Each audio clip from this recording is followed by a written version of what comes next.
Oh boy. This thing doesn't work. It hates me.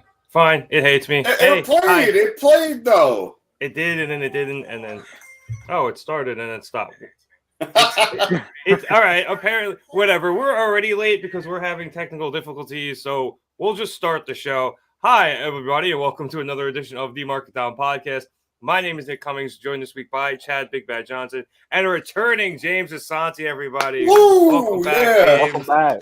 James back from his escapades to both Los Angeles for WrestleMania and London, but apparently his internet didn't come back with him, so Nope. Please forgive us for his freezing, but he will be able to talk the entire time. Beautifully, might I add. Yeah, we are here, obviously, once again to review the latest episode of AEW Dynamite, and let's jump into the right at the start of the show, where we had another promo between the four pillars of AEW. We pretty much did the whole same thing we did last time. Jungle Boy coming out, Sammy interrupting him, and then Darby immediately interrupting him. But this time, Darby started the promos, and he went after Sammy first, saying that Sammy was the least qualified of the the three of them to be champion, because he's a follower who follows Jericho as opposed to himself, who is an equal with Sting.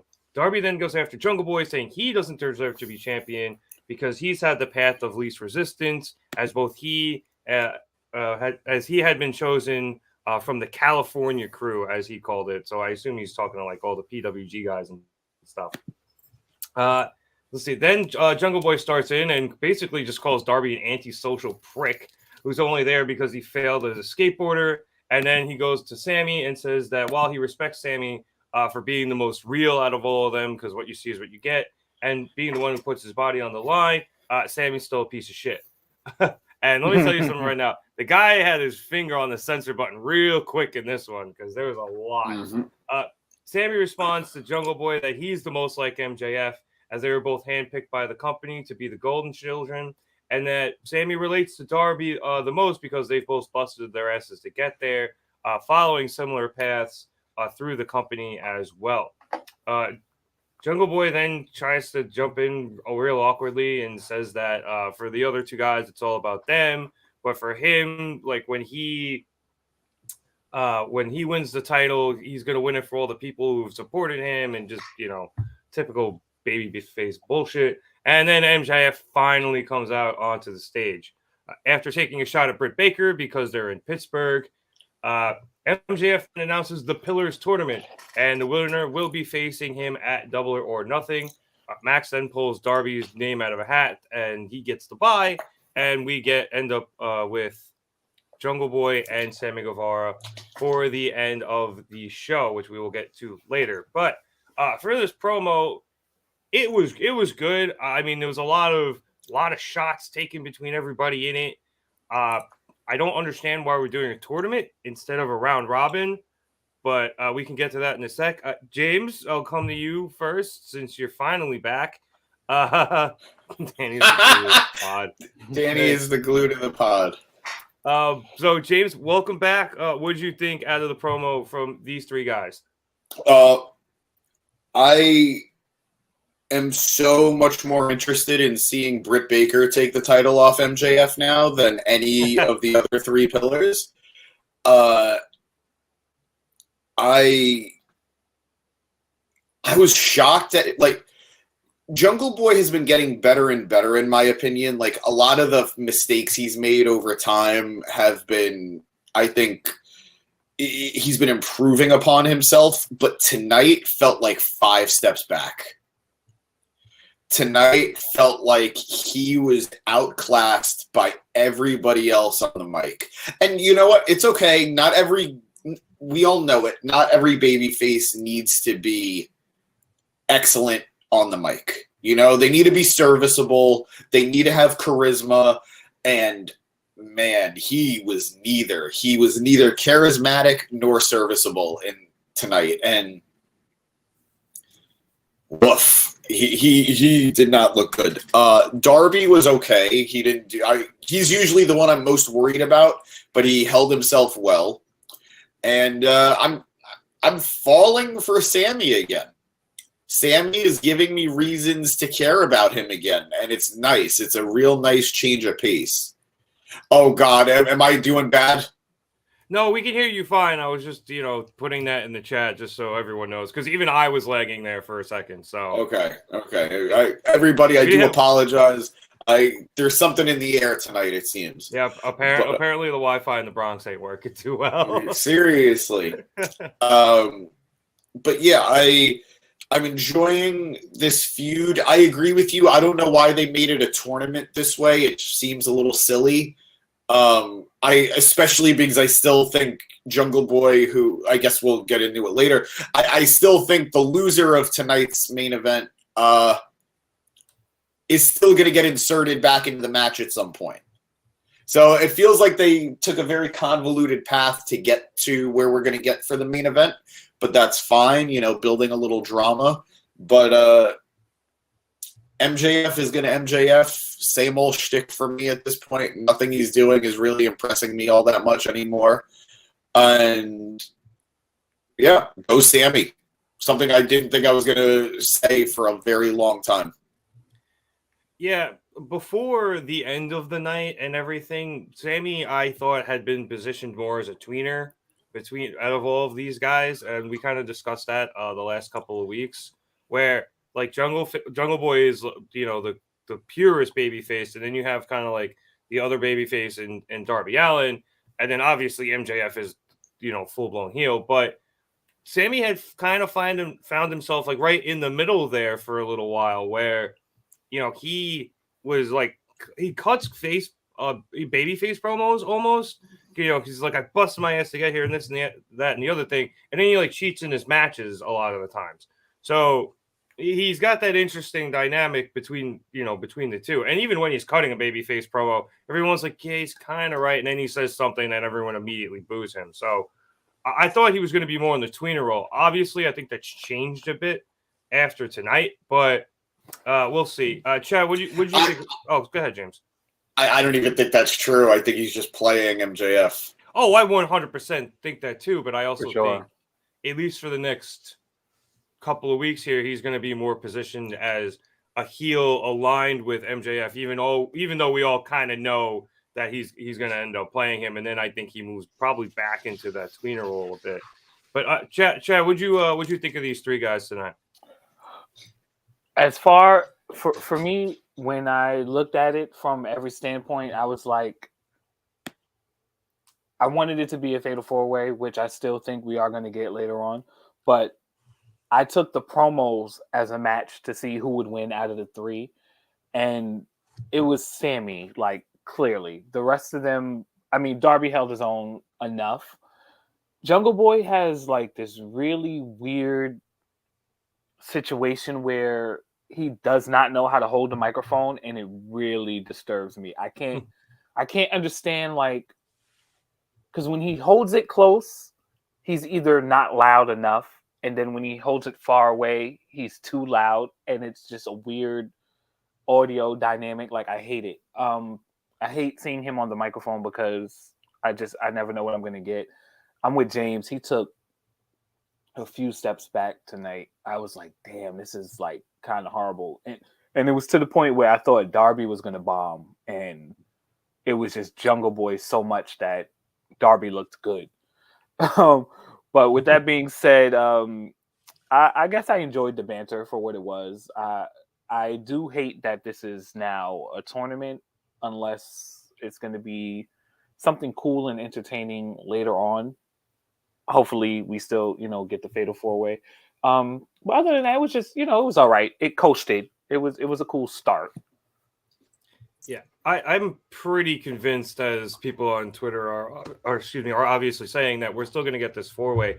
I just, like James said, like, this is going to be a very convoluted way to get there, because right as it stands right now, Jungle Boy is eliminated. Like, he has no spoilers for the main event, man. Well, whatever. But it's just weird. So, like, we're gonna have to take this really back-asswards way to get to the fatal four-way, and it's like, well, you could have just done a tournament, and we could have gotten a bunch of really good matches out of it. between these three guys, and then they all could have been tied 1-1 at the end.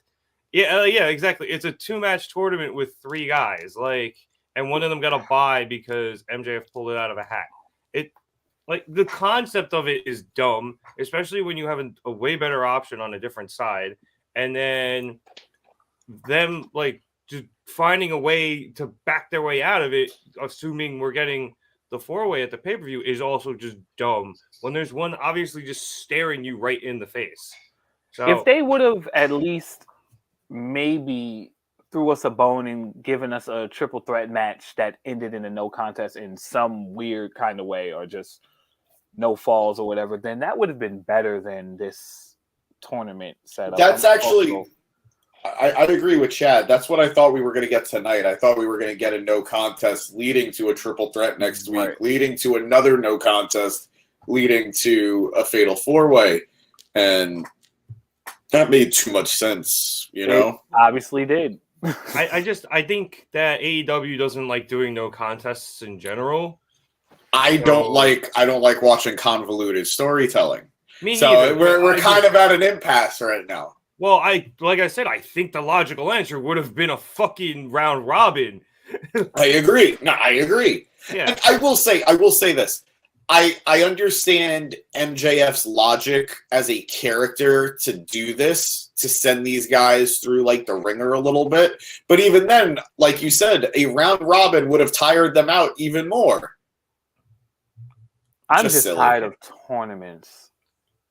This isn't a tournament, though. It's just not it's disrespectful to the word. I'm sick of the word as well. I just don't want to hear tournament ever. Every time a tournament comes up, we say, and I'm pretty sure since the Owen, we go, I'm sick of tournaments. Yeah. And then we just end up getting another one somehow over and over and over and over again. So it's a weird dynamic. I'm just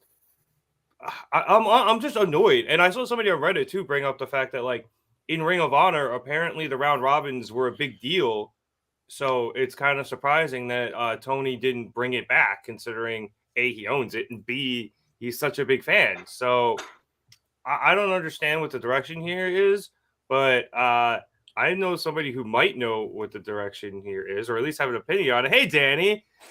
Can I just say that when I got in the studio, James's image was stuck on the stupidest face. His lower lip was sticking out and his eyes were half shut. There. And it's fantastic. I am starting to wonder if this is a James Wi-Fi problem or a StreamYard's problem, but I missed you, Danny. Why? Every once in a while, I'm feeling too good about myself, and then you bring me back down to earth, and I need that in my life. Oh, that's fucking perfect, because I only came on here because I was listening to the show, and I heard you say, "Yeah, MJF didn't say anything to impress me." It was kind of the same old. Well, bro, get the hell out of here, man. You're out here defending guys like the Miz. When MJF's worst promo is better than the Miz's best promo. And disagree. His promo, you wrong disagree, you mean, but MJF couldn't have had the match that Miz had with Seth Rollins this Monday. Yeah, he could have, because it's Seth Rollins. He could have that match with anyone, first of all, and MJF's a way better wrestler than the Miz, so obviously they could have an even better match. And yeah, why did you think Darby was going to bomb, Chad? Are you kidding? Did he not prove himself with the last promo segment? Yeah, he's been pretty good the last couple of weeks. He's got it. Sammy's got it too. They've all got it except for the heel in this group of Jungle Boy. I mean, I agree. I didn't watch last week, so I couldn't tell you last week. But yeah, the last segment I saw was fine. I don't know. I'm just always leery when Darby has a microphone. Yeah, you shouldn't be anymore. All right, he's proven himself. I think we've moved past that phase in our lives, because I think we all agreed with that a few months ago. Yeah, with the first 4 Pillars promo, that Darby looked way better than any of us expected him to. Agreed. Yeah, the best. Yeah, arguably, yeah. But yeah, I don't know. This tournament thing is stupid, but at least we're getting the Fatal 4-Way no matter what. This is just a very WWE-like way to get there. Yeah, exactly. Good. I mean, do you agree with me that it should have been a round robin? No, I don't think this should have been a tournament at all. But I guess, yeah, I'd rather a round robin than what we have. Yeah, just because then you get all three of these guys facing off against each other one-on-one, which I don't know how many matches that is. I'm bad at math. But you get all of those matches for the next couple of weeks, and that looks really good. MJF, maybe he's still trying to buy off Sammy or whomever. And you get them having to run through each other before they even get to face MJF, and eventually you just end up at the Fatal 4-Way, whether or not everybody's tied or whatever it is. So this is one of the few times where not having like some sort of authority figure kind of backfires, because this is the easy thing. This is like built into the authority figure comes out and announces a Fatal 4-Way and the champion throws a tantrum about it type of spot. But we don't have that in AEW. So like they're getting there in the weirdest way possible. Yeah. No, the best you're going to have is either one of the faces is like, well, I spoke to Tony Khan, or just generally too. It's like one of the wrestlers goes, well, I spoke to Tony Khan, and we just hear from whatever Tony said, or through their mouth, or Shivani says it. And it's like, well, I have an announcement from Tony Khan, like he's the authority guy. He's just never on screen. So you can't really have him do that. Now, had Shivani done it in MJF's face, that would have been fucking hilarious. So I hope we get there eventually. If we're not actually going to get Tony Khan on TV, because we just so rarely do. Right. No. True. Before we exit this segment, did anybody else think that MJF sounded pretty identical to Nick Kroll tonight? I did not, but I could kind of hear it. Oh yeah, Joe, what's up? I heard. Yeah, I am the glue that holds this podcast together. Thank you for freaking noticing. Holy shit. That's the main reason I came on, because I was like, oh man, I get this thing is falling apart. I literally gotta glue it back together. James literally fell apart. His Wi-Fi did. He's probably trying to glue it back together because that's how good he is with technology. I just to wrap this up, I guess the only thing on MJF I had was it wasn't that it was a bad promo. He just didn't really have too much to say or work with. What's going on, Navarro? So, I'm not expecting, I wasn't expecting the best promo out of him tonight, but what he worked with tonight, he did great with. So, there you go. All right, let's move on to what was the first match of the night, which saw Dr. Britt Baker, DMD, and we will get to the TNT title later, and Jamie Hayter against Tony Storm and Ruby Soho. Obviously, tonight they were in Pittsburgh, so Britt Baker's hometown. Everybody's very hyped for her. Her mother was there. Saraya got into it with her. It was pretty cool. But before the match, the Outsiders attempted to jump Britt and Jamie on the ramp, but Jamie and Britt were able to fend them off, and I actually held the ring for a while against both of them until eventually, they the Outsiders cheated and they ended up taking over. Later in the match, Jamie finally was able to get the hot tag to Britt, and that led into a pinfall on Tony. I wrote pinball in my notes, so I almost said that out loud. But then Ruby pushes Hayter into the pin to break it up. Ruby then threw Hayter out of the ring, and then sent Britt into the turnbuckle, and then she fell into the corner, and then Tony Storm hit Britt with a hip attack, which that angle they get on the hip attack now, for the most part, is so good because they got the camera like right there. Hello again, James. So it makes it look so much more vicious. Saraya then hit Britt with Jamie Hayter's title, and Tony Storm hit his Storm Zero, but Britt was able to kick out of that. Ruby then tagged in, and Tony went to the outside to tag Jamie, sending her into the steps and drop kicking her arm into the steps, injuring her arm and shoulder. Back in the ring, Britt was able to hit an air raid crash, but Tony Storm broke that up before Britt sent her back out of the ring. Britt then hit a Panama Sunrise that Ruby kicked out of, and then a stomp that Ruby kicked out of. We're just not calling it the Pittsburgh Sunrise anymore when she does it. We're just giving up on that AEW. Like, what happened to that? I guess. I completely forgot they did that. Have you ever seen a sunrise in Pittsburgh? It's not worth naming. Well, if you watch it on the river, by where the PNC is, and you watch it there. It's actually kind of nice. No. Anyway, Britt gets in the lockjaw, and she forces Ruby to tap out. So Britt gets her hometown win. This crowd was actually pretty hot for this match, Danny. I thought it was good. Good opening match following that promo, and everyone got to see Britt win in her hometown. Good stuff. And the women were in the time slot of death, so I was actually very happy. Oh man, I don't know how I want to approach this because I feel mostly positive about it, but I still have a few nitpicks. Like why I liked the opening promo segment, and I want more Dynamites to start with promos instead of pointless matches. I'm fine when they start with hype matches, but like, yeah, because I understand you're going to put your biggest star on first because you want people to stay tuned and watch the show. But like, I like the open with promos. You could have had the women open the show. They never ever get to do that, and you would have had it in a town where the crowd will never be hotter for the women's match than they will in Pittsburgh with a match with Britt Baker. So, like, you could have just had this open, and the promo segment could have gone anywhere in the show. But, like, that's a minor nitpick. It's just because I feel like the women have main evented Dynamite, but they never opened Dynamite. So, like, that would have been a good time to just do that. They have once or twice, but it's just so rare. No, like truly open Dynamite. Like that's the first thing on. Like not like a promo beforehand. I don't think they have, because Tony Khan hates women. He said it more or less.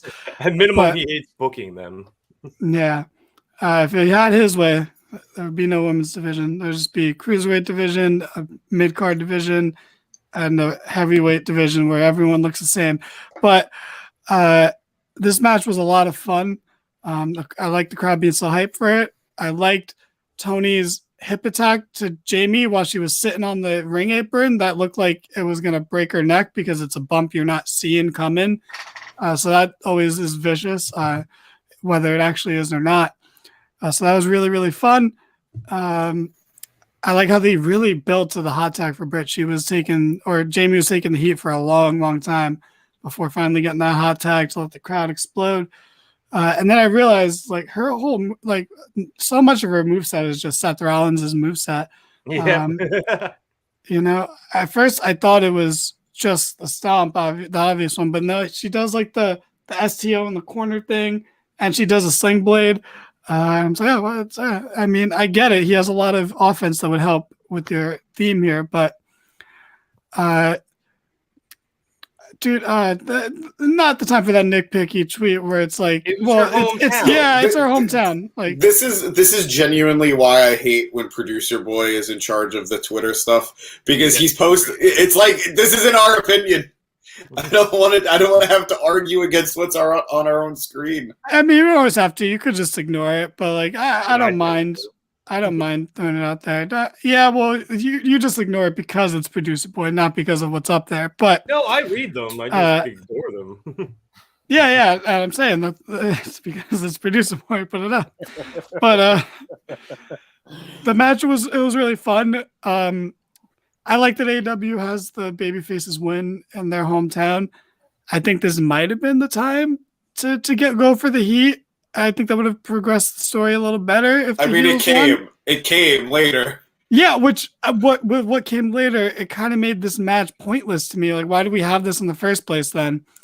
Like, Understood. I get that. I mean, but so it was like, in hindsight 2020, it's so the crowd could have the happy moment, but the heat still came later. I think you got both done tonight. Cowards. It's a having your cake and eating it too type of moment where like they got the babyface win and then the heat for the heels later. So, fat cowards.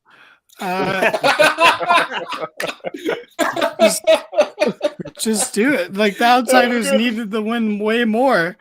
But this was all overall good. A good showing for the women's division tonight, or for this one part of the women's division tonight. Good stuff. No, I'm saying I understand it was Pittsburgh, but like, she's already had her wins in Pittsburgh. Like, it's been enough. Like, sorry to bring him up, but Punk did lose in his first loss in Chicago. That was very much by design. So I thought that this could have been the time to do something like that. But this really wasn't bad. This was still good segment. Fun match. The crowd made it. Yeah. Navarro, in response to you, I think Jamie has been not only protected, but she's looked strong in recent weeks. She beat Rio in a title match. So I think she's gotten pins lately. So I think she's looked fine. You can give Britt this pinfall, and it's not a problem. To argue for Navarro, even though I don't fully agree with them, you can't compare beating Rio to being like more of the focal point of the feud with the Outsiders. Like Rio's great, but she's a mid-carder right now at best. And so like from Navarro's point of view, I don't think that's a great way to diffuse his feelings. Not that we want to diffuse his feelings, Navarro. They're very valid. But I think that's kind of where he's coming from, where it's like, yeah, well, like she's beaten. That's literally like when we have two champions, and it's like, well, we have the WWE champion, but Roman's the Universal champion. So like the other champion isn't doing. Who have Dean Ambrose beat Dolph Ziggler at SummerSlam 2016, which unfortunately me and James had to sit through. But like, because Roman's going to be facing, whatever. Even though I know he didn't fight for the title at that pay-per-view, but that's the kind of vibe I think he's getting at. Yeah. Well, the other thing too, I think the reason she didn't get it is with the shoulder thing. Like she would write her out for later. Yeah, it helps write her out for later. So I think if she had won the match and then didn't show up to help Britt later, that would look really fucking dumb. Whereas the shoulder thing, that's why she doesn't come help Britt later. It might end up being an angle in the future, but I don't know. We'll see. Those are always so week to week because somebody always gets worked over in like a body part and then it goes away next week. But Chad, what'd you think of this match?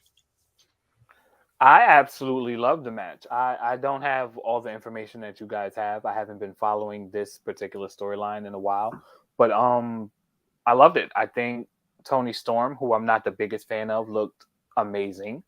I think Ruby always looks amazing. Jamie always looks amazing, and Britt is always good enough. She's good. Do we overhype her a little bit, just a wee bit? However, it's because they had no other women for so long that mattered. That's true. And now that we have so many great women, she doesn't look as great as she did. That's all. Yeah. I think we can admit, out of the 4 women in the match tonight, Britt's probably the worst in the ring. I don't think that's a shot. I just think the other women are better in the ring. That's like saying Seth Rollins is bad in the ring.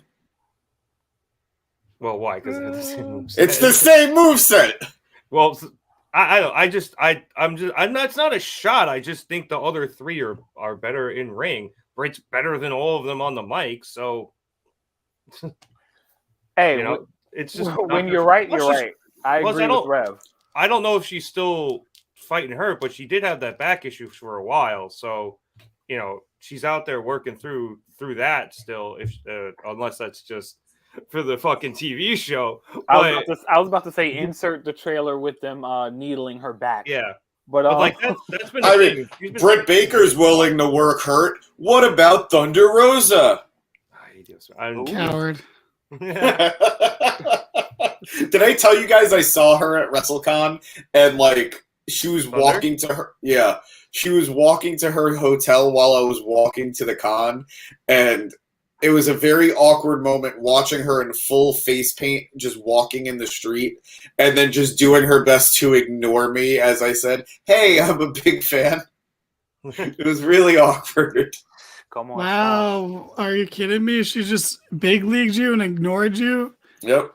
She know who you are? What the hell? She went to the Randy Orton School of Acknowledgement. Huh. Wow. No Randy slander. Thanks. Randy did enough slandering of himself over the years. I'm just reporting it. Yeah. Wait, what did Randy do to you? Did he freaking... Nothing to me. He shit in your duffel bag? What's going on here? Whoa. Nah, just my purse. Just my. All right, JL. Who do you prefer in the ring? In the ring, nothing else. Ruby or Liv Morgan? Ooh, Well, wait. it's a tough Yeah, one. no. What, Even Yeah, for we me, got- Liv Morgan. obviously, the secret answer is Valkyrie, but nobody cares. Wait, I missed it. I missed the whole thing. Ruby or who? Liv Morgan. What? He That's could- a he- real yeah. question? Yeah, he went Liv. He went Liv. You In would the Liv? ring? He went Liv. No. Liv Morgan? It's a question. I'm not saying I have a horse in that race. It's a question. And he answered exactly the way I expected him to answer. Ruby is the best in ring in her WWE group. I Oh, mean, was that right? She isn't. She might be in this one as well. No, I like Soraya. I like Tony. I think Tony. I like Tony, but that might be just a preference thing because I think Ruby's still really good in the ring too. But Oh no, Ruby's we are much getting- better than Tony in the ring. well, I know what's going on. Liv is more like over and has become a bigger star than Ruby, but Yeah. like she's not a Also, better whole wrestler. But like she the whole is. tag team now with Raquel uses me as a weapon. So I mean, Yeah. Liv just has as an it factor. She probably has more charisma than Ruby, but Ruby's much better in the ring. I feel like I gotta disagree with. I think Ruby has more charisma than Liv, but Liv has that like cheerable underdog thing going for her. yeah, it's a different type of charisma.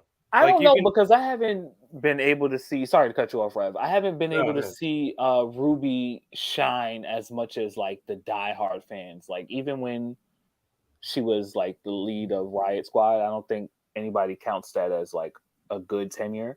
So They were a jobber group. yeah. So there's- I've never seen her before that, and everything I've seen is only coming to the forefront now for me with Soraya. So I don't know if I've seen any charisma per se. I'm also just enjoying Ruby more as a heel right now. I mean, she had the initial run when she got to AEW as the face against Britt, and it was pretty good. But then, as we all know, she just like faded into the background for a while, and then she got hurt. And then she was having another pretty decent face run there for a little while. Like she started doing stuff with Willow against Anna Jay and Ty Conti, and then moved up towards the title. And like people were really enjoying her as a face, but I think she's really come out as a heel with this group, like so much better than she has been at any point in AEW. I've really enjoyed her work in this group, especially on the mic. She's been doing great mic work in their promos. Certain people are good at both, but are still so clearly better at one than the other. Seth. And yeah, no, absolutely. Yeah. To get back on topic here, James, what did you think of the actual match here? I thought the match was good. I thought all four women really showed up. I love whenever they're in Pittsburgh because Britt is treated like a megastar, and it's as much as I hate him and I hate the place, it's MJF in Long Island. You know, it's a great reaction. They know how to play up to it, and the match was good. I loved them messing with Britt's mom before the match started. Yeah. That was fun, and it's so weird seeing a baby face. Like, Britt is a baby face right now, and it's so weird seeing her hit her submission finish because it's such a heelish move, in my opinion. But the crowd was just like, yeah, put your hands in her mouth. Like, yeah. I was like, okay, that's weird, but we're doing it. We used to do the same thing for Mankind, and the man had a sweaty sock on his hand. So True. At least he has the decency to put a rubber glove on. He does. And maybe if she put a sock on, I would be more for it. But the black medical glove makes me uncomfortable. But not the sock that was in his pants. I mean, all right. At the very least, you know it was warm. It was in his skivvy. Oh God! Wet from what a lot of the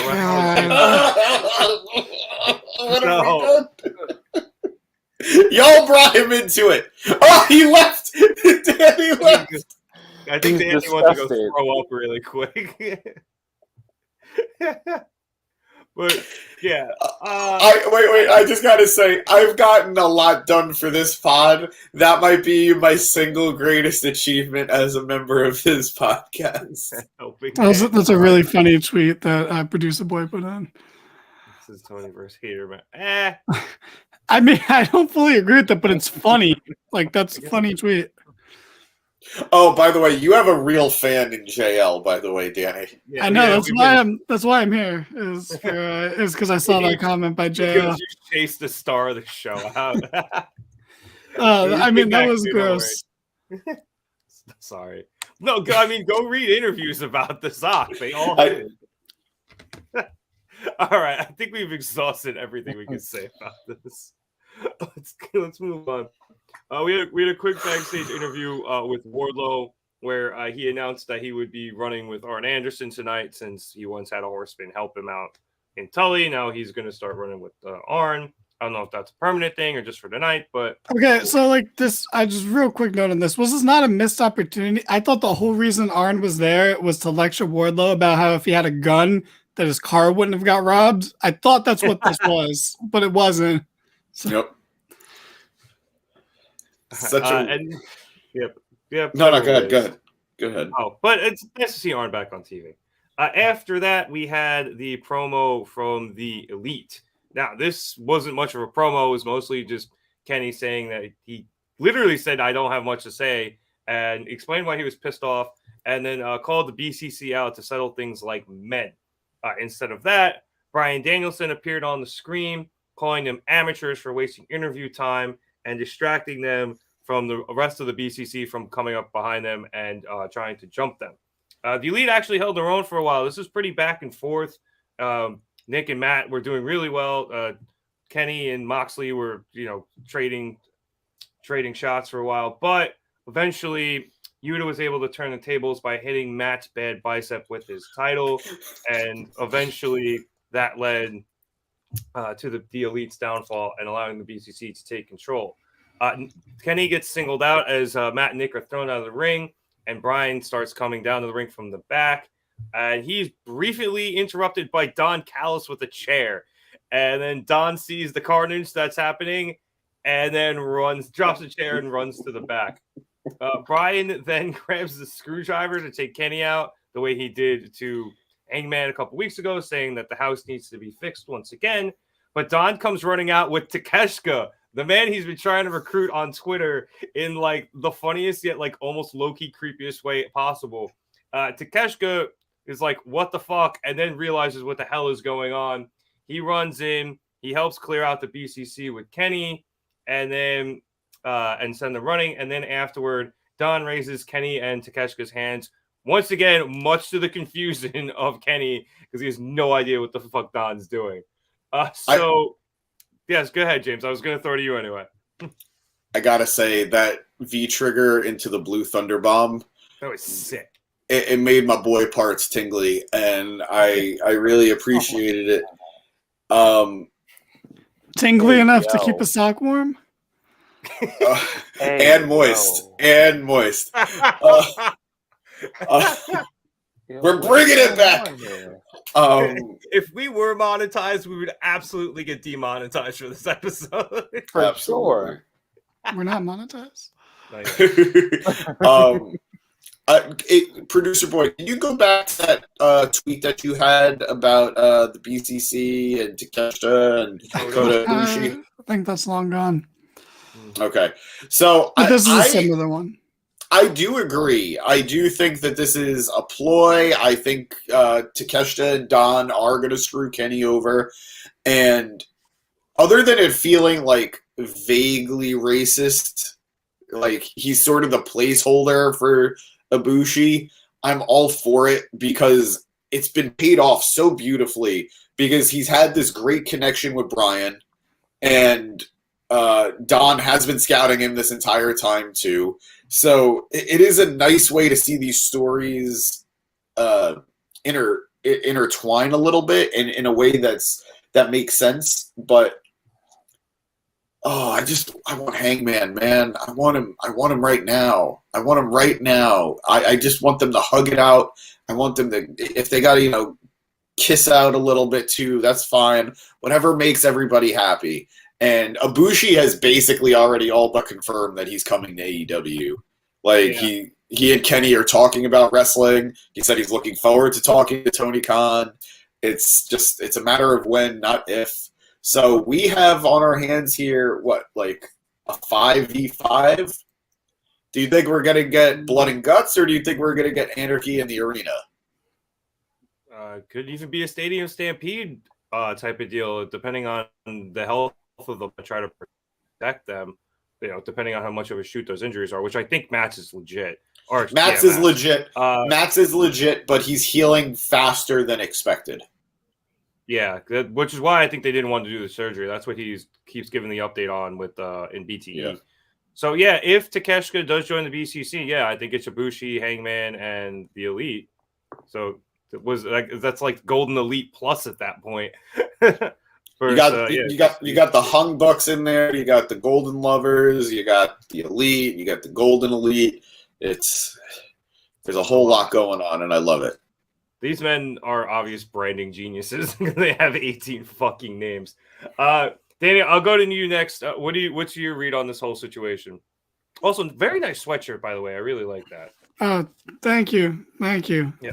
Let's go. Did you guys know that the Mets are undefeated in days where Danny wears his new Mets hoodie? That is very true. They have not lost a game since I wore this hoodie. So you're welcome for that. But I think my main takeaway from this is that Brian is fantastic. Yes. He's so good. I remember, and it's okay. Everyone's dumb and everyone makes mistakes and everyone says things that they don't understand how stupid they are when they say it. But remember when people used to say like Brian couldn't cut promos, and it's like, man, you're just dumb. Okay. Like, I don't know if I remember that. No, I could say once upon a time, I thought Brian wasn't the best promo. I have also gone on record saying that over the years, Brian has gotten a lot better to the point that I think he is one of the most entertaining people on the mic. But there absolutely was a time period where he was clunky. Yeah, he's definitely improved. Also, Jay, just to acknowledge this in general, really quickly, apparently the mixing on the show, which we all know is usually pretty bad, was really bad on the streaming services tonight, like YouTube TV and Fight. So there's a very good chance if you were using one of those, you just couldn't hear anything, because apparently this happened throughout the night. But I'm sorry, Danny. I thought the crowd was low during the opening promo, but I was watching on TV. But I just thought they were saving all their energy for Britt. Yeah. So was I, and I was watching on TV too, and it sounded fine to me. So I just think it was those services. Yeah, maybe, but.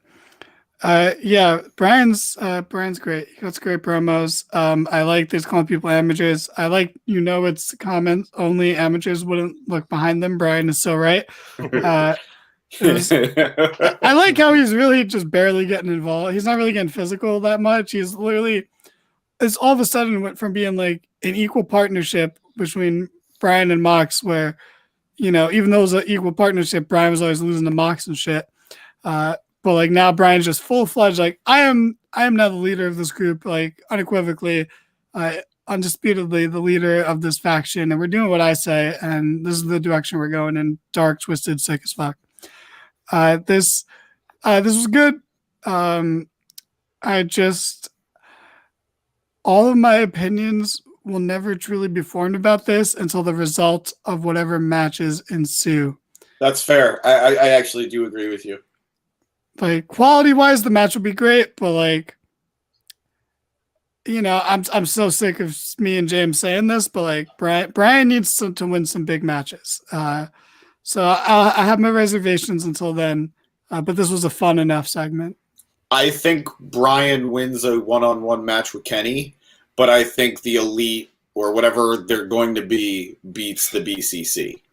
Which I think is the wrong choice. Well, but here's the thing: if you're setting up the Elite to take on FTR Punk, they need a win going into that feud. Whenever that happens, they can't lose and then go into that feud. It's not going to be like for another 7-8 months because he's going to fight Jericho. So that's very fair. Very fair. Yeah, no, you're right. They should just win the trios title again. That way, they'll be ready to lose it to FTR Punk. Yo. I would like to say I'd Yo.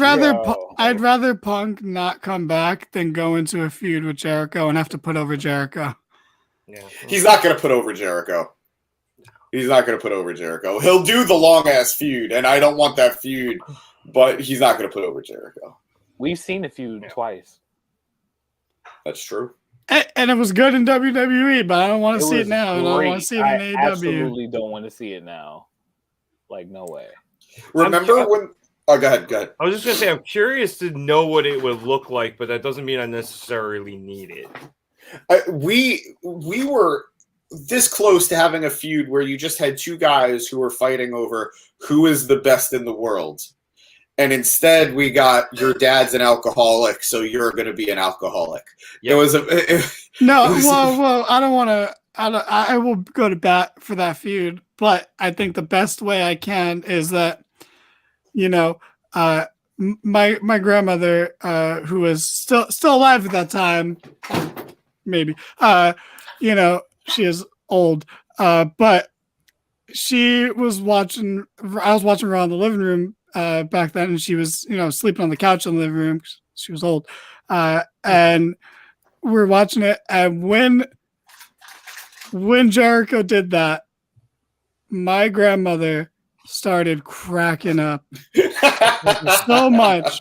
And then the week after, where he was like, "I'm not gonna. Hey, I went too far. I'm not gonna say anything else about your dad." And then he looked up with the cheekiest smile and said, "But your sister." My grandma lost her shit, and from then on out would be like, "Where's the guy who talks about the sister every week?" But where's the guy who talks about the sister? So that was my grandmother's favorite wrestling feud of all time. So I will now have it be slandered right now, because that's all for years. Literally, like over a year later, she's like, that's the guy who talks about the sister, right? And I'm like, yeah, that's the guy. So it was an amazing feud. Grandma, big Y2J fan. I just back to this feud. I actually really like the fact that Brian was wearing BCC colors. I think the first time in forever. That jacket was hot. It was. Yeah. Dragon on the back. That was hot. It was good. How cold was it in Pittsburgh that everyone's wearing freaking jackets tonight? It's cold here, so y'all are wearing hoodies. Yeah, I'm wearing a hoodie. Yeah, hoodie, not a jacket. Fair. It's a little cold, but I'll check the weather in Pittsburgh while Chad, you give us your thoughts on this. I'm absolutely like astonished. I'm kind of just in the fray because I don't know what the hell is going on. I just know two stables are going against each other, and Brian looked badass. So I'm absolutely here for it because of that. Other than that, I don't know. It was chaotic. I like chaos. It was fun for me. I look forward to more. 55 and clear in Pittsburgh. Yeah, I wouldn't need a jacket. A hoodie would be enough. Yeah. But why I don't want to start problems, but why is JL blocked for 5 minutes in the chat? I swear to God, I didn't do very block worthy. But who did that? Yeah, who do you think? Producer boy. I actually didn't do it, which is surprising. Sorry, Jay. I would only block people like Dragoon. Even though Jay has been saying he said a whole bunch of shit I disagree with tonight. Wait, what did he say? Who's breaking up plastic? I don't know. Something's mad loud in my headphones. Yeah, I heard that too, but it didn't register with me that like it was happening, but I feel like it was James. But I'm just sitting here minding my own business, being a good boy, but that's fine. Producer, he needed 5 minutes. Why? Because he insulted the one wrestler you actually tolerate? I'm kind of on producer boy side this time. No. We do not censor people for opinions unless they're bad opinions. Yeah, I'm gonna. It was a bad opinion. All right. See, I hear the plastic too. It's still going on. It's Chad. James, is one of your animals? It's not me. No, there is no one. That is so weird. Okay. All right, let's move on because I'm not even touching anything. we got way off track here. Whoever smelt it dealt it. So we it's don't go Danny. on tangents. Well, James said it first. Or no, yeah. Rev said it first. Rev said it Yeah. first. Also, it's Rev. Wait, Here's my headphones. Navarro. So is Kenny versus Bryan 3? Is number 1 the Jacob Jingleheimer Schmidt match? Because it's the only other one I could think of.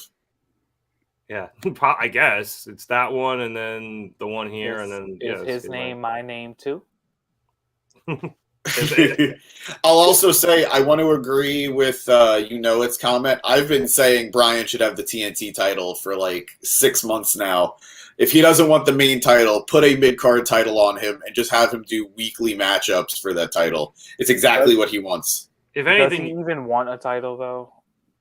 It's not about what he wants. Yeah, no, we're past what he wants. If it were up to him, he would be in catering. So I don't care what he wants anymore.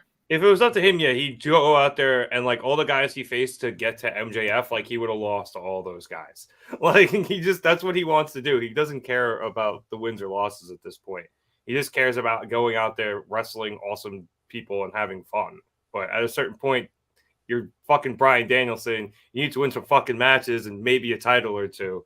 So yeah, that or I mean the international title, eventually. I don't think you can get. Orange Cassidy versus Bryan Danielson sounds amazing. My favorite match. I'd stop watching wrestling after that because what's the point after that? Now who's all warm and moist? Jesus. All right, let's get back on track here, and we're gonna move on to the TNT title match, which saw Powerhouse Hobbs against Wardlow. Obviously, Wardlow came down with the aforementioned Arn Anderson.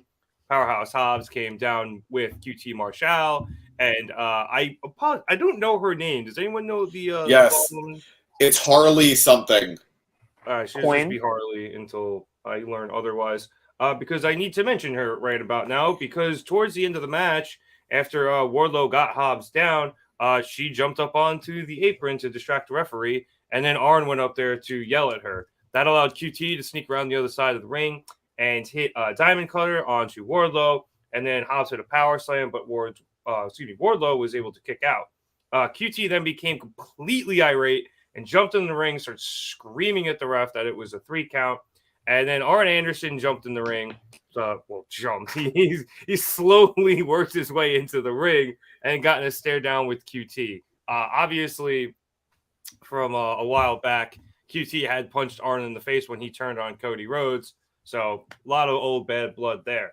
Arn then stared down QT and took out his Glock, and QT just got frustrated. And yes, we always need Big E on commentary for any of those matches.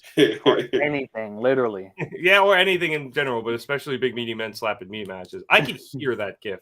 Anyway, Arn pulls out his Glock and points it at QT, and QT is like, fuck this, I got thrown out anyway. And he starts heading up the ramp backwards so he could continue to yell at Arn. Then Penta, for some reason, I guess they're beefing. He comes in, and when QT turns around, thrust kicks QT, who falls all the way back into the ring, and Arn hits him with a DDT. Eventually, Boo! How do you have Arn Anderson hit a move and it's not a fucking spine buster? Yeah, it was pretty lame. I was definitely expecting the spine buster.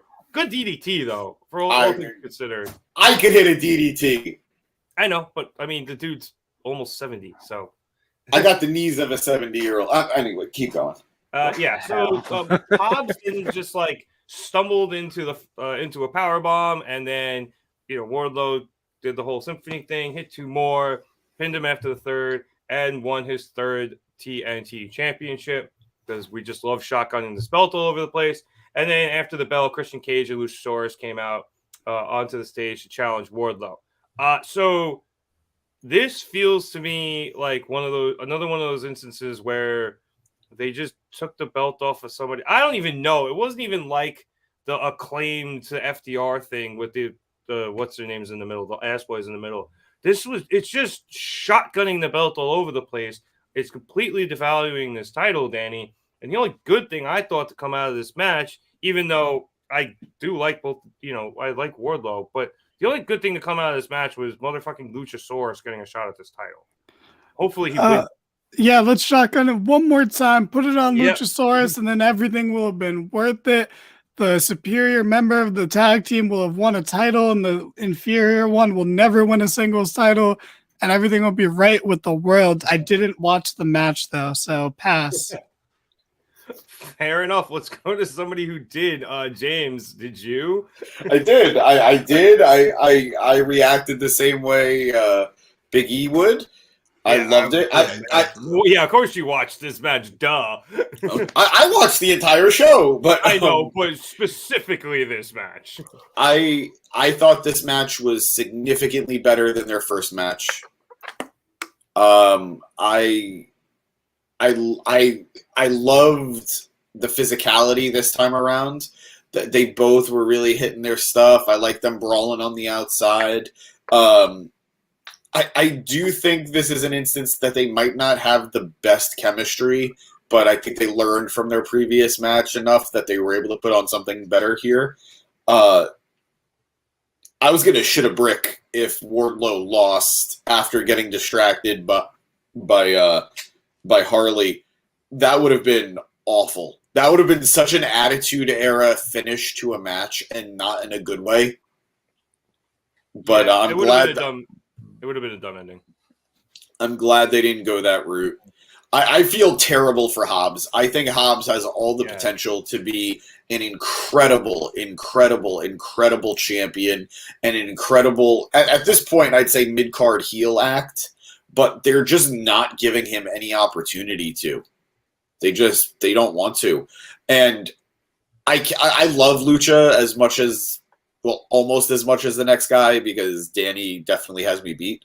But Hobbs was not worth sacrificing to shotgun the title to Luchasaurus, who hasn't done anything. How dare you? How are you freaking kidding me? What the hell has Hobbs done? Are you going to say? And I like Hobbs, but how dare you besmirch the good name of Luchasaurus? First of all, let's be grateful that someone who's lived for over 65 million years is still in the condition to wrestle. Okay, let's be a little grateful for that, and then let's be grateful that despite being buried by an ungrateful politicking ex-partner Jungle Boy, that he's even back on the show. All right, and let's just be glad that the superior member of Edge and Christian is still on the show. Okay, there's so many reasons to be grateful for.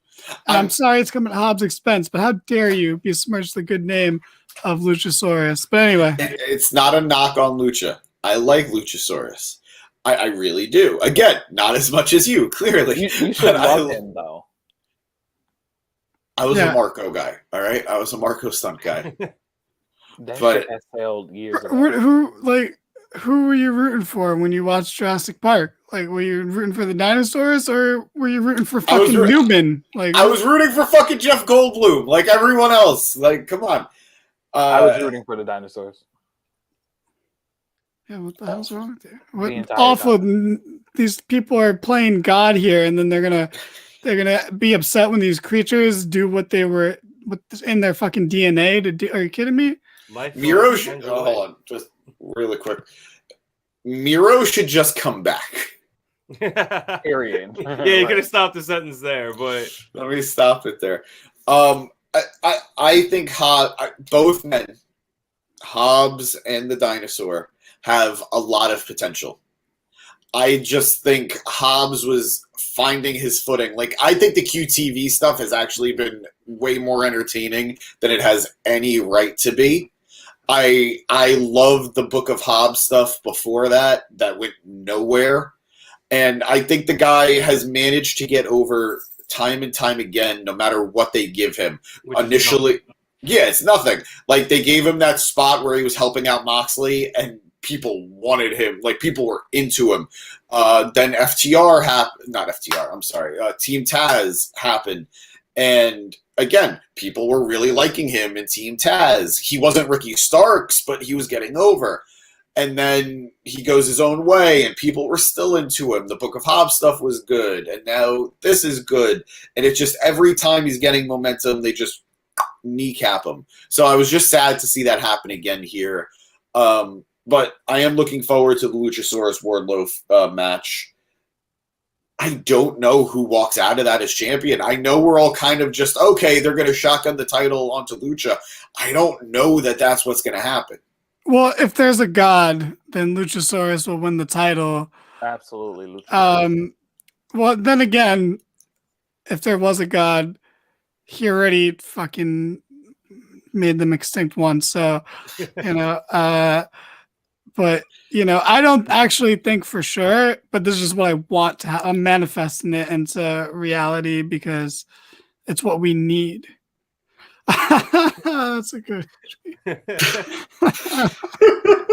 Oh shit! Oh shit!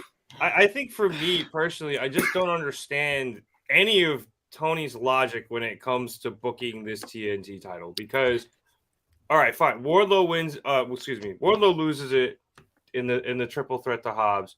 Cool, right? And then he somehow, and then I don't even remember. Oh no, Joe. Sorry, he loses it to Joe, and then like 2 weeks later, it felt like only 2 weeks. He wins it back. And you're forgetting the Darby reign in between that. I completely forgot the Darby reign. Fine, so it's Joe, Darby, Joe, Wardlow, Hobbs, Wardlow. It's like it just like so you give it to Hobbs, and it's really cool, and he got what 3 weeks with the title. Like that's what I don't understand because you could have done this way longer. Build Hobbs, have him win matches. Challenges for the title, he wins, right? There's a returning Wardlow. I would have had Wardlow lose we're returning to Hobbs just to continue his title reign in this instance. But I guess if you do it longer, Wardlow comes back and he wins, cool. But if you just extend all of this out longer, and even in the instance now with Luchasaurus, if you build him up instead of just having him immediately challenge, you end up with the same stuff without just shotgunning the title everywhere. Like, it would just make more sense if this was just on a longer timeline. It's so weird to me, the whole booking of this title. This is really just Samoa Joe's fault. If he never goes after Wardlow, none of this happens. No, it's Wardlow's fault because even before that, we had the Scorpio Sky situation with the TNT title and Wardlow single-handedly ruined the title. Like, all by himself. This is technically Cody Rhodes' fault. Yeah. I'll take it. Cody Rhodes was the best TNT champion we ever had. Miro was the second. And the worst. Darby was the third. third. You put Cody... the open challenges were good. Yeah, those original TNT Cody run was great. It was the second one when he got hurt, and then you had the interim title with Sammy, and then they just slingshotted it back and forth. From there, the title has not been the same. Yeah, it's just been in weird. It's been in weird feuds, like with Scorpio Sky and stuff, or it's just been like the champion has never been able to get a chance to get their feet wet as the champion because, like you said, James, to borrow your phrase, they just kneecapped the guy by killing his title reign 3 weeks into it with no promos. I think he had like a defense and it was against a scrub. So it's like, what was Hobbs's title reign and what was the fucking point of it in general? I'm pissed. Honestly, I'm just pissed. I agree with you, and I'm in the 5% of faith that I had in this title before. As somebody who hasn't been watching it lately, I thought Hobbs would reign for a while at least to bring his name up. I feel like this reign did nothing for him, like almost at all. And I like Hobbs as much as anybody else. I mean, of course, I'm gung ho for a Luchasaurus reign, but shit, Hobbs had it for like 2 weeks. It seems like the last time I watched the show, he had just won it, literally like a week before, which means he's had it for a month. Yeah, and the craziest part about this whole reign for him is he was barely on TV with it. Even in the promos that were getting him over, he wasn't there. It was QTV, and that's what's gotten over instead of him. Right, the fake TMZ shit. Yeah. Yeah, so it's like, what was the fucking point of all of this? Shout out to the new leader of the Ascension, though, Luchasaurus. Badass. that was good. Yeah. Yeah, Well badass attire. I loved it. That was great. I can't wait for him to reign supreme. Yeah. Honestly, I think I could yell about this for another 20 minutes. I'm so annoyed with the way this title has been booked. It's annoying. And from what I've seen, Wardlow hasn't been doing jack shit. So it literally makes no sense for him to be the potato guy to just pass the title on. Y'all could have kept it on Hobbs. And considering that Luchasaurus is a good guy, they could have just had him take it off the heel Hobbs. Yeah, great fucking point, James. Yeah, great fucking point. If you can't beat them, you join them, boys. Yes. I don't understand any of this booking. It's really not that difficult. We know Tony can do it with the mid-card title because I know it's the best title in the company right now, but he's been doing it with the international title ever since Orange Cassidy won it. So I Take don't this understand off the screen immediately. I don't understand why the fuck rather Tony can't fucking book this title. It makes no sense to me. But it's clear he doesn't like this title much. Maybe he just hates TNT because they moved him to CBS. I do remember Cody being a big proponent of the belt, and I think that was due to him not being able to win the world title. So maybe this was just sort of pushed. Maybe So that wouldn't make any sense though, because he's introduced like 18 other titles since then. So, like, why? Dude, I think he doesn't think what he's doing is bad. Maybe he's just being petty with TNT because they moved him to TBS. Yeah, the TBS title is the new TNT title. That's but the TBS title is only ever defended on TNT. Well, except next week, Jade's getting a match against Taya on. I feel like there needs to be a water bet or something if Taya wins. What the fuck's a water bet? I didn't want to be the one to ask. Well, we're not fucking gambling addicts like those two. It's like they speak with terms like that, like the rest of the world's gonna freaking know. Like I am not an addict. Says the addict. I have total control over it. Over your gambling? Yes. I don't. You want to bet? See what you did there. Zing. James, would you like to No, I think you should explain. I'm not 100% on them, but basically the premise is you bet like a water punishment against each other. So like if let's say James, what's a water punishment? Well, it's what the winner then picks what it has to be. Like you like dump a bucket of ice water your head, or you got to get pelted with like 50 water balloons, or like something like that. You see, no money involved. You know who does? You know who suggests something like that? Someone who isn't addicted, or maybe someone who is addicted and has run out of their made money and just wants to feel the sensation of betting. That too. Who knows? We'll never know, really. How is that a term? But whatever. What were we talking about before this? Never heard of that. Yeah, it happens a lot in our fantasy football league. Like, just have a freaking slap bet, bro. Like, what the hell? It's like it's violent. It's less violent. It's a less violent version of a slap bet. We also just bet beer. It's way better. All right, let's move on. Combine the two addictions. Makes sense. I'm with you. What are we moving on to? Liquid and violence. Yeah, pretty much. Next, we had a backstage interview with Sammy Guevara, but it was immediately interrupted by MJF, who offered Sammy a guaranteed spot in the main event. Did he say in exchange for laying out, like just getting pinned in the main event? Yeah. Okay. Because the way he said that, I was like, why would Sammy lose to Jungle Boy? Real quick, don't worry, Jay. Jade's not going to lose. Yeah, no, she's not going to lose. Not. Yeah. That's what we were talking about with the water bet. Okay, keep going. Yeah. So yes, in exchange for laying out and a blank check, Sammy will be in the main event of Double or Nothing. Sammy is like, I'm not going to fucking do that until MJF hangs him the blank check with his name on it. And Sammy signs up some absurd and obscene amount of money. At least we assume, we never actually saw it. And they agree, and now they're best friends, and Sammy hugs him.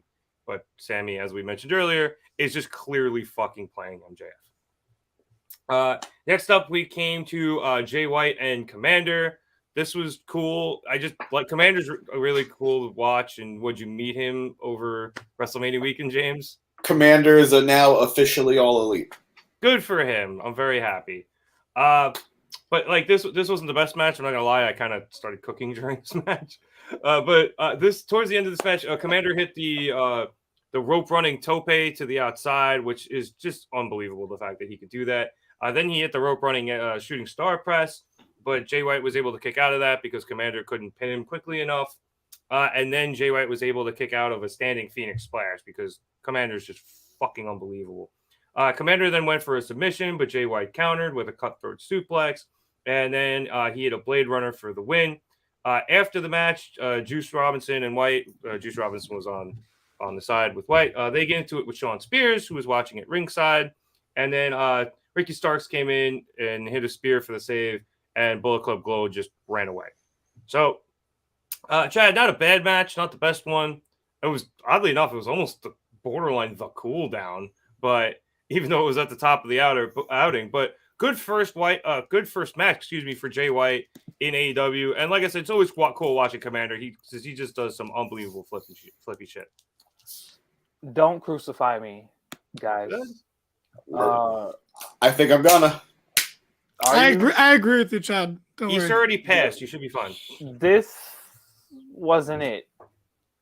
It just wasn't it. I guess from a wrestling perspective, the match was fine.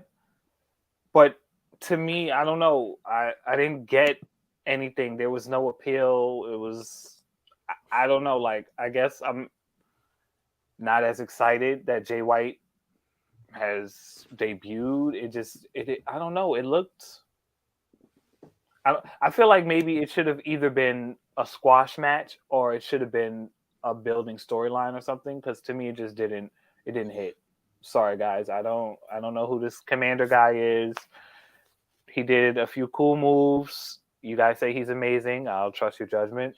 All right, no, Chad, you can't watch a guy run from one side of the ring to the other side of the ring on the ropes and say, I guess I'm going to trust you guys and say he's cool. And then springboard into its open. Yeah, like you can't see that and not be impressed. But I was impressed, but I've seen Sin Cara do shit like that, and no one likes Sin Cara. I don't think we've ever seen Sin Cara do anything that impressive other than hurt himself impressively. Which one? The first one. The second one was better. Second one was better. Unico? I can name another luchador, but like I don't feel like we need to go off on a tangent. Wait, real quick. Can you name another luchador? Let's see. Who's another luchador? I'm getting 5 right now. Name 5. Don't do that. Kalisto, Lindsay Dorado. Okay, I just wanted to see if he can name any. What? They didn't have to be able to do that. Of course, Ultimo Dragon. Right. Nope, not a luchador. Iron Lion. No, I will agree El with you on this, Chad. All right. This you're right. This match, it lacked some. Now I'm gonna call random luchadors the whole podcast. Thanks, guys. That's what you did. It did. Jushin Liger. he's not a luchador. He's a junior heavyweight from Japan. Rey Mysterio. The fact that it took you that long to get to Rey Mysterio. I was trying not to be super obvious. Obviously, James. Sin Cara Negro. I actually have a headache now. What I was gonna say was I agree with you, Chad. This match, despite the 2 obvious talents in it, it lacked the oomph. You know what I mean? Like you're right. It didn't exactly hit. It didn't hit. It was fine. Like there was nothing wrong with it, and except that it didn't hit. Yeah, it was what it was. It wasn't. But the point was just to get Jay White into a match and start getting him in front of. In front of the American crowd. I agree. It should have been a squash. Yeah, maybe. I just don't think this did any of the participants any like specific favors. The only one it did any favors for was it got Sean Spears back on TV. But James, I know you think he should probably be running with Bullet Club Gold instead of fighting them. So James, quick question before I embarrass myself. Is Abyss technically a luchador? Not. Abyss is as much a luchador as Mankind was. Okay, so luchadors. Got it. There we go. We got two right there. Two more luchadors. And obviously Kane, luchador. Obviously, Kane. Luchasaurus is in the name. Obviously. Danny, I swear to God, this is a genuine question. Did Kane ever hit a Hurricanrana? Hurricane Rana, you mean? Yeah, he did. He did. Okay. I was going to say, I think strictly because of that name. Yes, Bandito too, Chad. I told you the whole episode. I'm here. Rapid fire. So everything about this, everything about this match until even after, all the ingredients were there for this to make sense. Jay White going up against a up and coming babyface who gets the crowd excited in Commander makes a lot of sense. The Blue Blazer.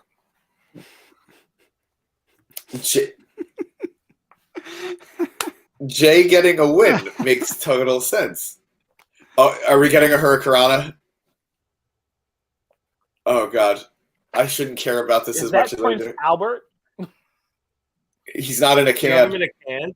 Oh, Jinx, you want me a Coke? Jinx, you want me a Coke? Oh, I said it first. I don't think you did. But anyway. Well, you're lagging, so I definitely did. That's fucked up. You're using my disability against me. That's ableist. Oh, fuck? Wait, I missed that. What's your disability? My Wi-Fi. It's more of an inability. Anyway, Jay White getting the win. Hell, that finish was hot. He spiked him on his head. There were so many parts here that made sense. Even Sean Spears.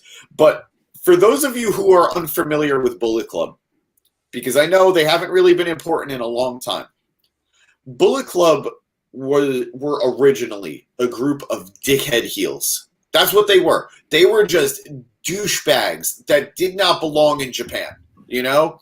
Finn, Carl Anderson, whatever Tongan it was, Tomatonga, and Tomatonga. Bad Luck Fale. Yeah. They were just a bunch of jackasses, a bunch of ass. Now that you mention it, James's connection is trash. Thank you, Jay. I'm working with it. They were a bunch of dickheads. They were a bunch of jackasses. They were a bunch of assholes. And they thrived on being that.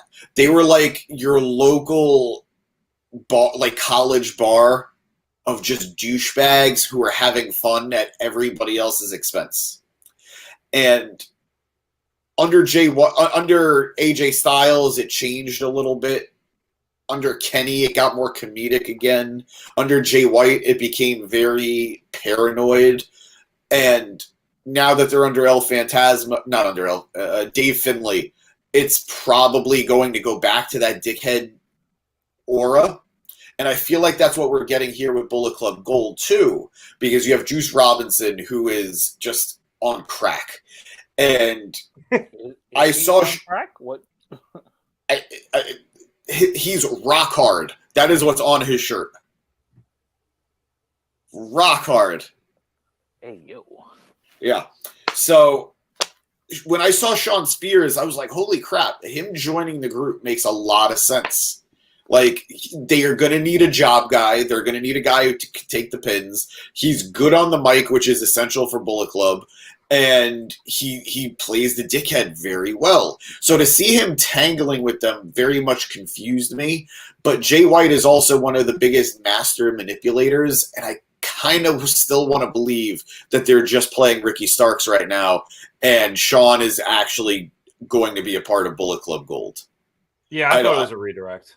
So we'll see if that's the way we go. I hope, because I like Sean. I think he's a good hand, even though Cody, that's what got Cody hit in the head with a chair. But I think he's a good hand. I like what he could add to the group, and I want to see numbers to Bullet Club Gold. I want the Guns to join them so badly, but until then, I'll take Sean Spears. Real quick, thank you, Jay. I appreciate it. I am tired, but What you want the? Do you want the Guns to join Bullet Club just for the obvious connection with the names? The Bullet Guns. The Bullet Guns. While that does tickle my fancy, no, they do fit that vibe of dickhead heel. And even though we were all mad at them for taking the titles off the Acclaimed, I will admit I warmed up to them in that feud with FTR. I literally only warmed up to that one entrance where they used 50 Cent. That was fun. Yeah, I was literally about to say nothing, when they used many nothing else. I like their promos. I like their promos against FTR. If you said they fit the vibe of what Bullet Club is, well, you just made Bullet Club sound really, really lame after you spent 5 whole minutes describing Bullet Club. Way to undo everything you just did in one sentence. Do we all still really dislike the Gun Club, or do we just dislike how they were booked? Because I disliked how they were booked, but I'm warming up to them. I dislike them. You dislike everything I like. Oh. Do I? You tend to. You tend to. Even if it's sarcastically. Yeah, you do antagonize James a lot. You know, you should be a little nicer to him, I feel like. It's like not the pot calling the kettle. I agree with this this tweet the producer boy put up, by the way, but I don't want to get into the whole conversation right now because I don't want this podcast to go till 1 a.m. Word. Fair. But it's true. What's up there? Danny, unless you have anything else on this match, because I know you didn't really get a shot at it, but I didn't really watch it, so I don't really have right, anything to say. Yeah, I don't really care. Let's move on. We had what was supposed to be a backstage interview with FTR, but Renee showed Mark Briscoe getting jumped by somebody. Did anybody see who it was? It was so fast. I think it's the Trustbusters. Thank you. Mark Sterling's group. Anyway, who's in the group? Tony Nese, Ari Daivari, Never mind. Slim J, Cedric Alexander. It's fine. Name the 205 roster. Enzo. Enzo's in it. I pay attention to it, but anyway. FTR runs into medical where they meet Mark Briscoe, and with him is Jeff Jarrett and the Slapnuts. So they all start yelling about who's Mark's friend and who isn't, and da-da-da-da. And Mark yells at them all, shut the fuck up, and all he wants to do is go fight these motherfuckers. And the medical guy is like, well, you're not cleared. You can't. And Mark's like, fucking A, really? So he goes, fine. All you idiots need to fight these guys for me. And they're all like, no, we don't want to. We don't like each other. And Mark's like, no, you're fucking fighting them. Go. So Jay Lethal sticks out his hands to Dax, and he says, for my friend. And Dax shakes his hand and says the same. So we're getting that, I guess, on Rampage on Saturday. Whatever. Sure. Next up, we had the promo battle between Chris Jericho and Adam Cole. Cole comes out and he actually shows a lot of respect for Jericho, even shaking his hand at the end of what he says, and Jericho shakes his hand back. Jericho responds by saying he has no respect for Adam Cole after what he did last week. Cole then says that he thinks Jericho's been a bit of a jag-off lately, which is apparently a Pittsburgh thing, and that got a big pop. And that the real Jericho isn't the demo god or whatever else the JAS says when they're sucking his dick. And he's actually just this fickle, stupid idiot. Jericho responds that they say not to meet your heroes, and in this case, it's true, telling Cole to leave the ring that he built. Cole asks him what he's going to do about it, so Jericho shoves him. Cole hits Jericho with a right and backs him into the corner, and they start duking it out. Daniel Garcia then comes down to help Jericho, and he hits Cole from behind, so they throw Cole in the corner, and they're stomping him out. And then Britt Baker comes down to try to help Adam Cole. She pulls Jericho off of Cole, and Garcia gets a real "what the fuck is she doing" look. And as Britt and Jericho yell at each other, Britt winds up and slaps the shit out of Jericho. But then out from underneath the ring, the Outcasts appear, and they take Britt out from behind. And there's just chaos. Cole's down in the corner. The ladies are beating the shit out of Britt. Garcia jumps out of the ring, and he grabs a pair of handcuffs, and he cuffs. Shoot him! He cuffs Adam Cole to the bottom rope, somehow using the same handcuff. I don't think I've ever seen that in wrestling. You always That was so weird. handcuff. It made me so uncomfortable to see that. I genuinely thought that Garcia couldn't figure out how to use the handcuffs, and Cole was just pretending until I saw the up close shot. And Adam Cole must got some skinny ass wrists, man, because I don't know how you get that rope and your wrist in the fucking handcuff. Anyway, Jericho goes out and gets a kendo stick, and he's gonna hit Cole with it, and Cole starts daring him to do it. And so instead, Jericho gives the handcuff to Saraya, and she just wears it out on Britt's back as Cole looks on, pleading them to stop and apologizing. And then at the end of this, there was a video package, and we came back to them being helped out by medical team and security, while the other members of the JAS came down for their match against the Acclaimed, which we'll get to in a minute. But Thunder Rosa wouldn't have come out for Adam Cole. As we mentioned earlier, this was the way that the Outcasts were able to get heat and with Britt in Pittsburgh while still getting Britt her win. I think we got a lot of heat too with with Jericho and Garcia against Cole here. So I don't know. I actually really like this, and I like the planning of it all. I saw some people complaining like, oh, how did the Outcasts know to be under the ring? Well, if you're going to beat the shit out of Adam Cole, there's a good chance Britt's going to come down to help. Having her, hated rivals be there already, it's a pretty smart fucking move. So I actually enjoyed, the for lack of a better term, the genius of this plan from Jericho. I mean, they're also called the Outcasts, so they're not going to be hanging out in the locker room with everyone. They have to find somewhere else to go hang out. They know Jericho. It was just happenstance. They just happened to be there because that's where they live. Yeah. They're like, oh, why is the crowd so loud? Is fucking Britt back out here? Oh shit! Okay, let's get into that. But people didn't notice them when they were there for the Elite versus BCC fight. They didn't notice them for anything else, but they were there the entire time. Were they? That's cool. I mean, they got changed, so they had some time to chill before going under, but good on them. I like this segment too, honestly. I'm not thrilled about a Cole versus Jericho feud. I'd like Cole to do something else by September, but we don't know now, if you will. So we'll see how that goes, but this was fun. I guess if I'm going to nitpick a little bit, I would have liked a more vicious beatdown on Britt. I've seen her take way worse attacks than that.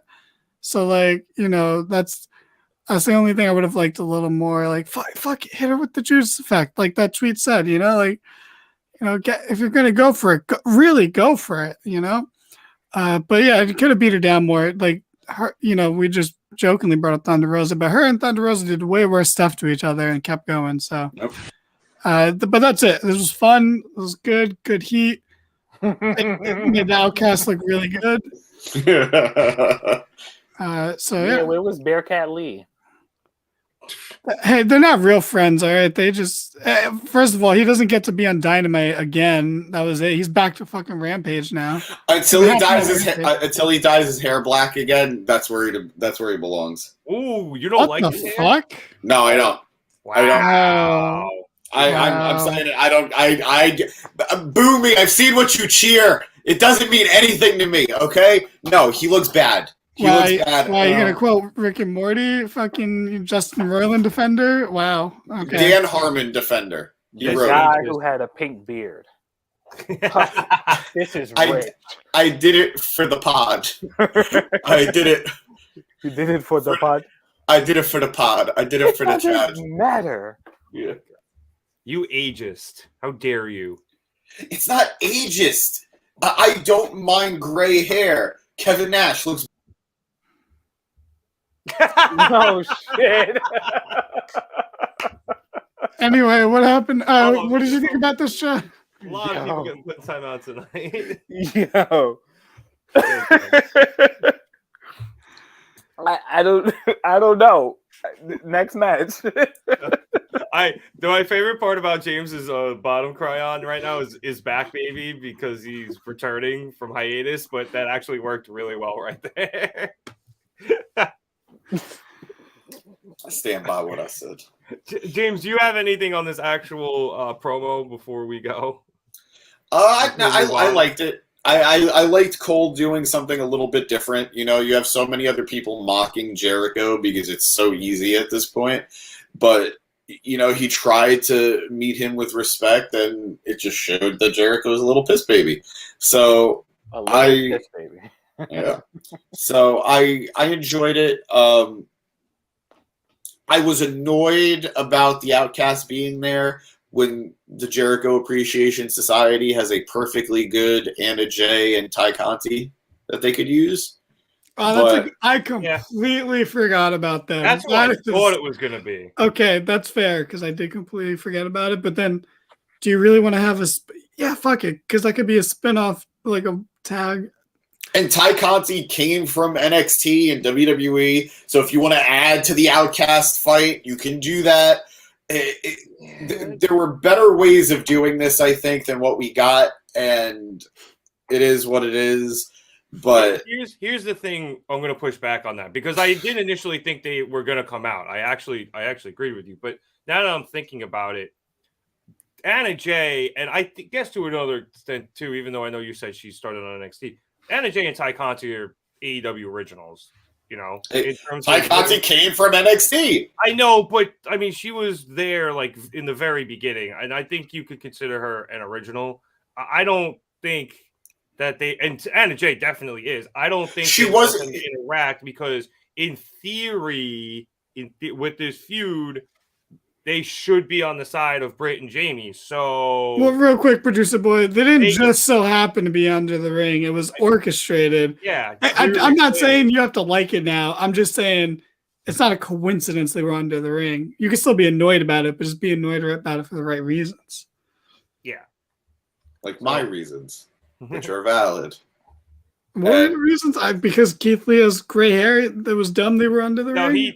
He thinks it should have been Anna and Ty, and I'm disagreeing because I think they should. Because they're not stars. Yeah, I agree. Well, I just think they should be kept away from Britt and Jamie just because just the way they're writing that feud, Anna and Ty are more AEW originals than outsiders. And Ty wasn't even Sammy's original fiance. I don't know what she's an original of anything.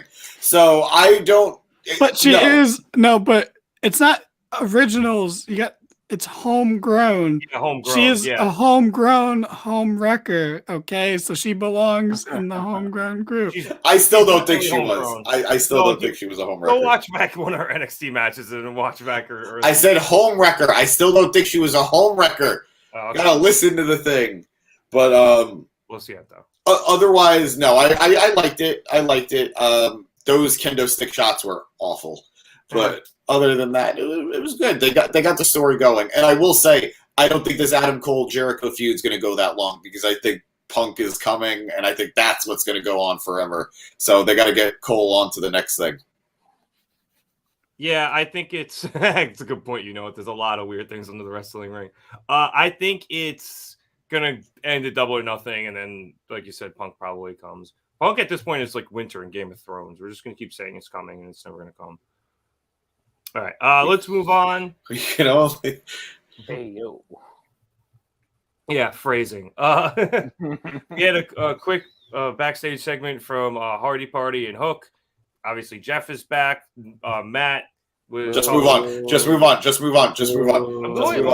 Look, all I'm going to say is Matt was there to discuss the next deletion match, and then Jeff said he would discuss his return on Rampage, which means nobody's going to fucking see it because it's Saturday night at like 10 o'clock. Maybe depending on the hockey and the NBA. I liked Matt Hardy's shirt, and I think they should call themselves that. Good. What was on his shirt? It said the delete, like elite. Go away, Chad. Oh yeah, he's had that for a while, but it's a cool. Why do I have to go away? What the fuck? Jeff didn't. He did. He went away for a year. But anyway, moving on. He had the Acclaimed and against what a touchy subject of Matt Menard, Angela Parker, and Jake Hager. Obviously, Menard, Parker, and Hager have been trying to recruit the Acclaimed into the JAS. The Acclaimed have recently refused. So if the Acclaimed lose this match, they have to join the JAS until Double or Nothing, and there's no scissoring or daddy ass or none of that stuff. Before we start, Danny, what did you think of Max's rap tonight? I liked it, but I can't fairly grade it because I heard you say this before I got on the stream, but how fucking quick the guy was with the censorship, man. Yeah. Strong tonight. Like that really threw off like the second line of the rap, and then like I didn't get the sports reference because I like. It was an NBA one. Yeah, the guy in the Warriors stomped another player after his foot was grabbed, and he's been suspended. Danny hates basketball. I don't hate basketball. I just don't think it exists. I don't hate sports. I'm wearing a freaking Mets jersey. We're talking about wrestling, and I skateboard. Those are the three sports. So the three major sports. Yeah.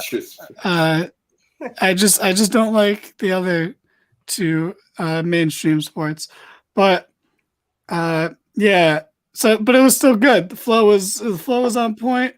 He got the cheap hometown pops in a good way. You couldn't possibly mention the Pirates if you're trying to be a face in there. But it was good. I'll give it a 7 out of 10. It probably deserved more, but the censorship, really took me out of it a bit. I'll do my best to find an uncensored version. There's usually one on Reddit. I'll check it after we're done here. But just to run down the end of the match really quickly, Angelo Parker had his comb and was using it as a weapon, so he hit Bowens with it. Bowens was able to kick out of Menard's pin, though. Parker then tries to hit him again, but it's ducked, and he accidentally hits Hager while he's out on the apron, so that takes him out. He then backs up, all surprised that he accidentally hit Hager. So he backs up right into Daddy Ass, who takes the comb and snaps it in half while Parker freaks out. Parker then gets hit with a rolling elbow by Bowens and the Arrival, and then Max hits the mic drop for the win. And they don't have to join the JAS, which is both a good thing and a bad thing because I feel like it would have been kind of funny, but at the same time, I didn't want to see it. So whatever. This was a bit of a nothing match, personally. It just kind of ended with was this funny side feud, and that's that.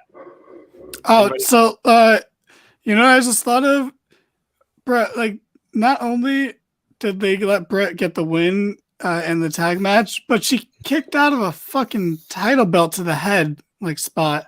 She kicked out of whatever, like, Ruby's move is, where she uses her legs to send the person to the turnbuckle. It was a combination of that, a hip attack, and the title. I mean, yeah, the 1998 in me fucking cringed so hard. I mean, Toni Storm got hit with literally everything but the kitchen sink before she dropped the title to Hayter. She got hit with the belt. She got hit with a pile driver and a finisher from Britt and, like, so much stuff. Bro, Producer Boy was so fast to pull this up. Like, we're talking about a different subject than the match we're talking about. And he pulled this up so quickly. You know what? I've officially decided that in kayfabe, AEW titles have to be lighter than WWE titles because everyone kicks out of the title shots now. I feel like that's a very, very recent thing. I feel like that they also protected the title shot, like, for a bit. I don't know, but anyway, no, I agree. I agree, Danny. I think so too. The match was fine. You should kick out of a comb. Yeah. It was a loaded comb. It was loaded. They said it like 5 times. It was loaded. I think because fucking Excalibur was trying to cover the fact that this dude was trying to win with a fucking switch comb.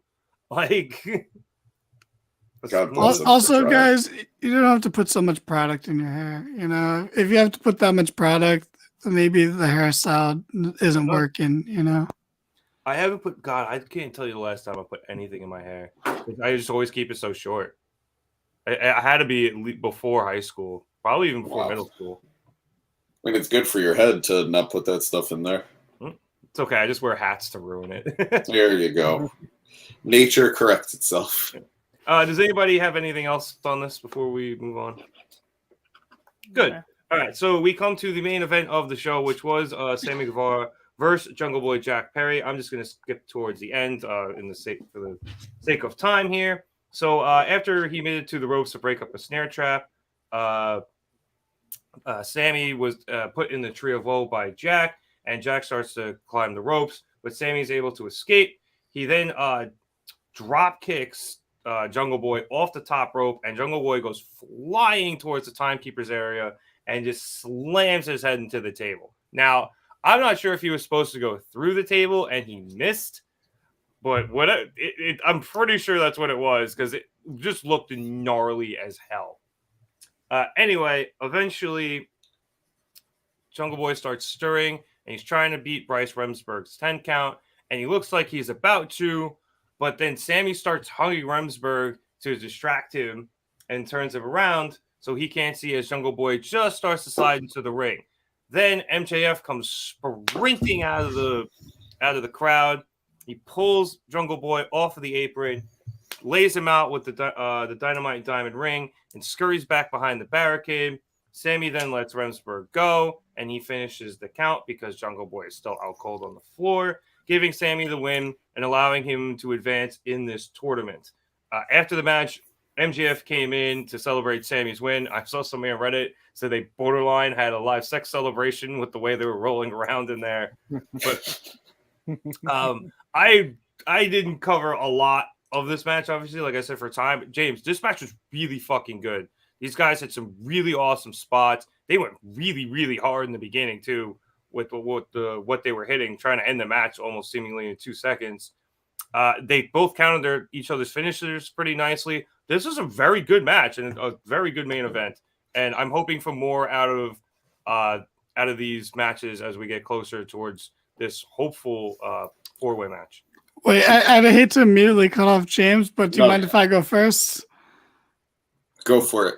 Okay, cool. Can you ask me my opinion on the match? Danny, what was your opinion on the match? I didn't watch it. James, back to you. Oh my god! Look, This has been Danny I didn't get Hernandez, to watch. Pod. I came to for the fans. You know, I didn't get to watch the whole show. Well, Jay left, so go to bed. All right, good night. Did he actually leave? Yeah, he said he had to go about 20 minutes ago. Oh. Yeah, and he said bye to me specifically, and not you He guys. did. You're obviously the Braun break of the pod. I'm gonna leave on that note. I don't know how I feel about that. Bye, Danny. Good night, Daniel. Good night, Danny. Sleep on that. Slap nuts. James, what did you think about this main event? No, it was good. It was good. These guys are both high flyers. They're both explosive, so they had good chemistry. They were able to make it work together. The finish makes a lot of sense because it protects Jungle Boy and sets him up to still join the potential fatal 4-way down the line. This whole narrative about Jungle Boy being handpicked, which is funny because he's the one who's got the least opportunities out of the 4 pillars. He's a tag team champion. He went against a veteran like Christian. He gave didn't he go the 10 minutes with Jericho and Jericho was world champion? It was the 20 minutes with Jericho. No, it was not 20 minutes. It was 10. Only 10? Yeah. I just don't remember if he made it all the way to 10, but I think he did. So yeah, it was 10 minutes. I think he was in the walls and he held out. Yeah. And Jericho was super pissy. So Jungle Boy definitely has had a lot of opportunities to impress and to succeed. It's just it hasn't been as flashy because he hasn't won any singles gold yet. Everyone else has. But I enjoyed the match. I enjoy the dynamic. First time they've ever faced off, which is weird. It makes sense though, because there really wouldn't have been a lot of instances where, let's say, like Jurassic Express and like the Inner Circle or the Jericho Appreciation Society would have interacted. Yeah, no, I agree. It's just it feels weird, right? It's like it's one of those things you go, wait, they've never fought? That's yeah. So all 4 pillars have now fought, thanks to Producer Boy's tweet before. I'm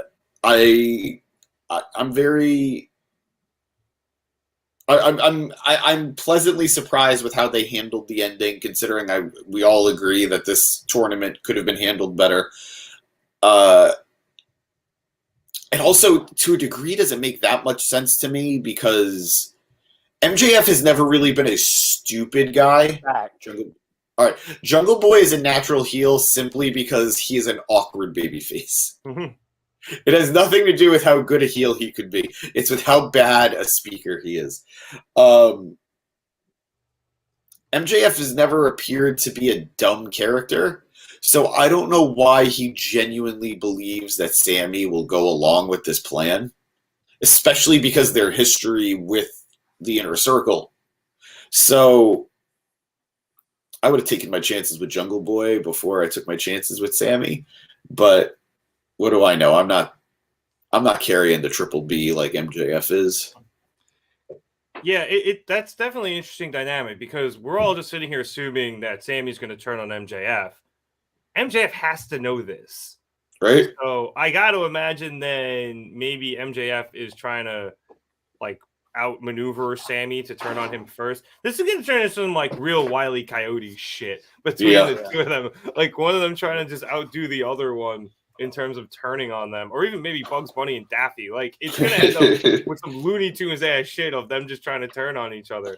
But I do think the ending is very interesting because they so seldom use non-finishes, for lack of a better phrase, in AEW. They almost never use disqualifications.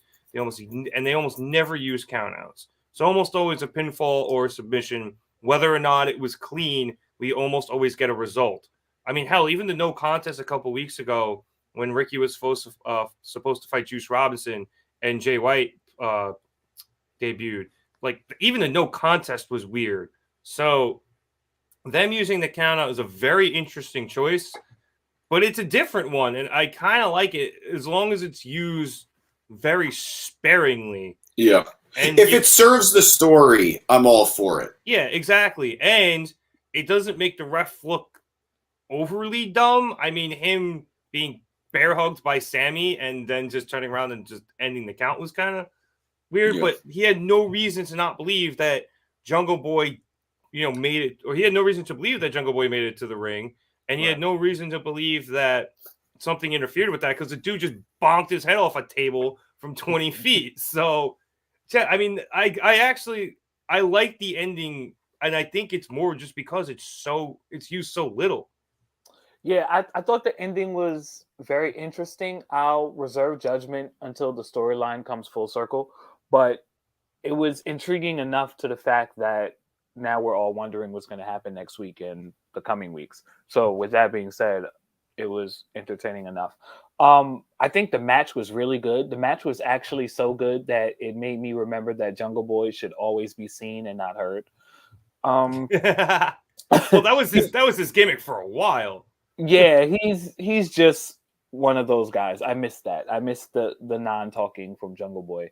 But the match was fucking good though. I was like, damn, like it was not on like another tier, but kind of on another level to the point where I'm like, oh, this is good shit. I think the Fatal 4-Way when it comes is going to be pieced together and composed really well.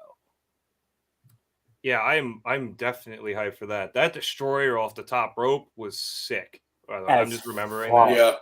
Yeah, it really was. They got a lot of distance on that, which was weird. They both go off in the ring. Like I don't want him to pick up a microphone ever again. He doesn't have to.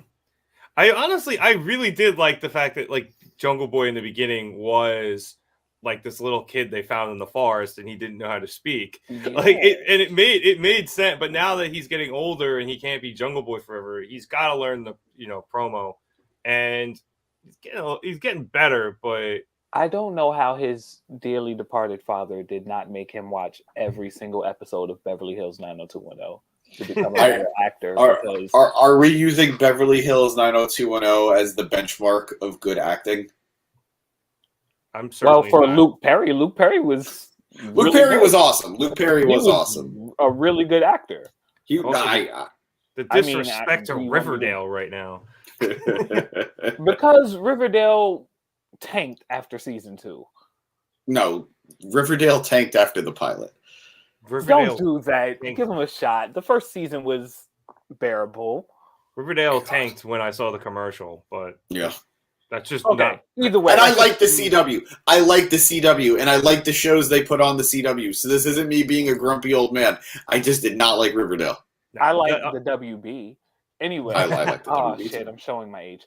No, You WB really was great. did. You really did. No, WB was a jam because they had Pokemon and Yu-Gi-Oh. So Yeah, fuck yeah, they did. But no, I said that to say Luke Perry was amazing. He was very complex as an actor, and I just wish his son didn't get a drop. I know that going It's back so to weird. going back to producer boy's tweet.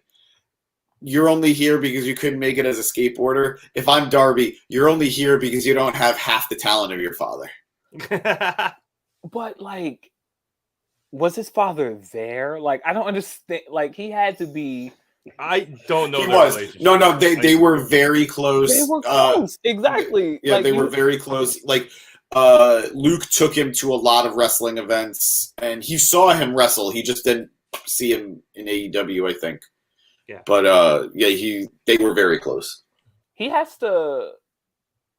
I don't want to say go away because that sounds terrible, but he has to hit a class or something. Honestly, I feel like he's too far along in his career to not know exactly what points and marks to hit at this juncture in his career. Like, I don't know. No, I agree. Because I like him. I do. I like him a lot. He is a heel to me still. But like, I like him. He's fucking rocks in the ring. He has great appeal. I can see like flashes of charisma, but like it's just the talking. Literally the talking. I just need the talking to get where it needs to be. Yeah, and I think it'll get there eventually. I think you're right. He could use an acting class or a promo class. And it's kind of one of those things that AEW obviously doesn't have, as opposed to NXT, for example, to help, train these people on the mic. Obviously, they do a lot of good work training them in the ring. But yeah, 2, 4, 5, 7, 9, 11, 13, you know it. I still know all the channels. You know, at we least used here to in New watch York. Guiding Light, clearly. Yep, and I still call them all by that. So for me, it was 4, 7, 2, 13, right? PBS was 4, 13. 7, 2, 13. Yeah, Yeah, 11 was CW. Agreed. Yeah. Yep. The good old days. And 5 was Fox, but Fox, from judging from what you know it has said, Fox might not have been around back then. Fox didn't come into like the 80s. Fox was only good maybe the 90s for X-Men and Spider-Man. Yeah, Saturday morning cartoons were good. 7 had some good ones too. ABC, they had good ones because they had the Disney ones. They had all the Disney ones, yeah. So And 11 was good because it had the Warner Brothers stuff. absolutely, Pokemon Yeah. and Yu-Gi-Oh, like I said before. There was some other good stuff on there, but I can't remember what. Are we old, guys? Yeah, absolutely. Yeah. But the WB gave us Smallville, so Somebody save me. Imagine getting cooked on the mic by Jungle Boy Elmay. Nobody did. I don't think anybody did. Nah, I don't think anybody did. Oh, we forgot 9 was UPN. oh yeah, Now it's like My 9 or something, but it used good to be old UPN. They had decent stuff on there. Yeah. Well, it was for an older crowd. Well, honestly, I think we have nothing else to say about this match because we've clearly not talked about it for the last 5 minutes. I mean, the match itself served its purpose. It was a good story. It had high flying stuff, but nothing really stood out. Nothing was exceptional. Yeah. There was a couple of big time spots, but nothing that would completely engrossed me the way other. Yeah, it was just a good match between two good wrestlers. And also too, you don't want to blow your load on the first shot here. Like, if there is going to be this 4-way, you want to build to it with better and better matches until they just blow the roof off the place at Double or Nothing. So probably a good move. Keep some stuff in the tank, especially because this is their first ever matchup. Yeah. All right, but let's start to wrap things up here because we have been on for a very long time, even for us. But what did we all think of Dynamite? Because I thought it was solid. I mean, nothing crazy happened, but I enjoyed the women's match. I enjoyed the main events, and I Soraya and Jericho stuff with Cole and Britt was good. Like, I think it's good heat for the future in terms of, the right there, and then video packages too, because that's going to be a lot of video packages. But so Dynamite, nothing crazy. Like, nothing blew my pants off, James. I feel like it had high highs, but the rest of it was pretty mid. Like, I genuinely, I don't think it's biased. I really enjoyed the segment with the Elite and the BCC. Yep, I like it too. I think they really did well capitalizing on Britt tonight. But the rest of it was just, okay, we're watching a weekly show, Which, so nothing wrong with that. Yeah. Not every episode can be the biggest episode ever, Sometimes you just need stuff to move the plot along, and that was very much this week. But nothing offended me. There was no real bad segment. The kendo sticks should have offended you. All right, the kendo stick shots were offensive. Yes, I'll give you that. But the story around it, the segment around it, was good. That was a woman who clearly grew up not even seeing baseball. Yeah.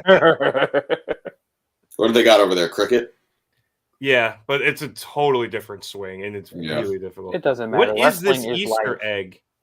Is it the forklift?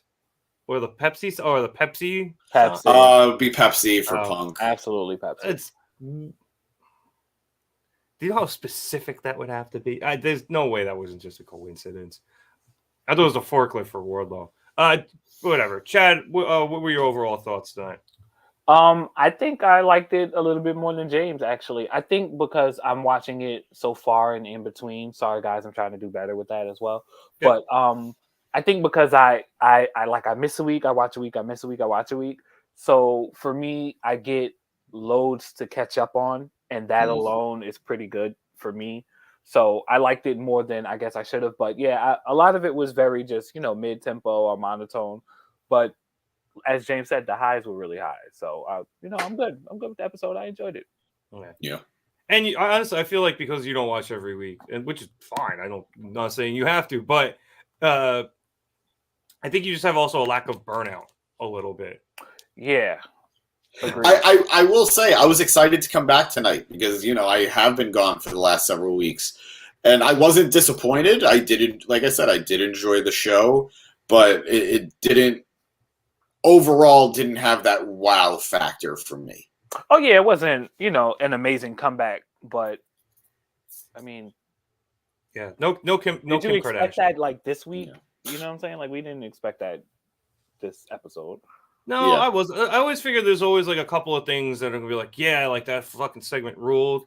And we got a couple of things. Yeah, he definitely missed that fucking table. Yeah, no, you don't do a spot like that unless you're going through the table. Yeah, but it looks good though. Believe it or not, he did make it look good. Yeah, it almost made it look worse, which explains why it took him so long to get back to the ring. So 10 times out of 10, if you mess up the table spot, it's worse than actually going through the table.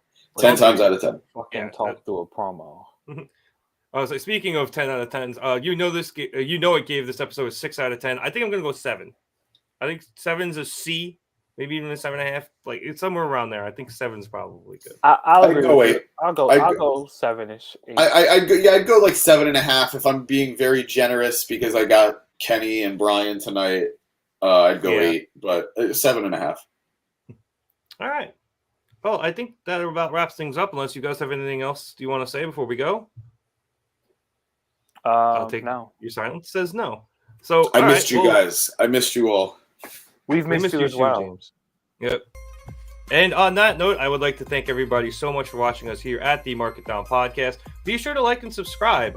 We have new episodes almost every week.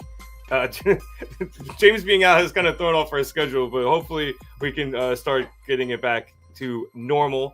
But yeah, be sure to like and subscribe so you can see that. You can see us here every week after Dynamite to review that. Danny does Raw Fast Forwards on Mondays, usually. Chad, are we coming back for NXT? We are. I'm not sure if I'll be back this Tuesday, but if not, the following Tuesday I will. Awesome. JL will be very happy. And James eventually will be doing the Gym Pact of Honor. I should be back tomorrow. Awesome. I miss those. Fuck It's yeah. the only way I can keep up with Impact and Ring of Me Honor. as well. I'm too lazy.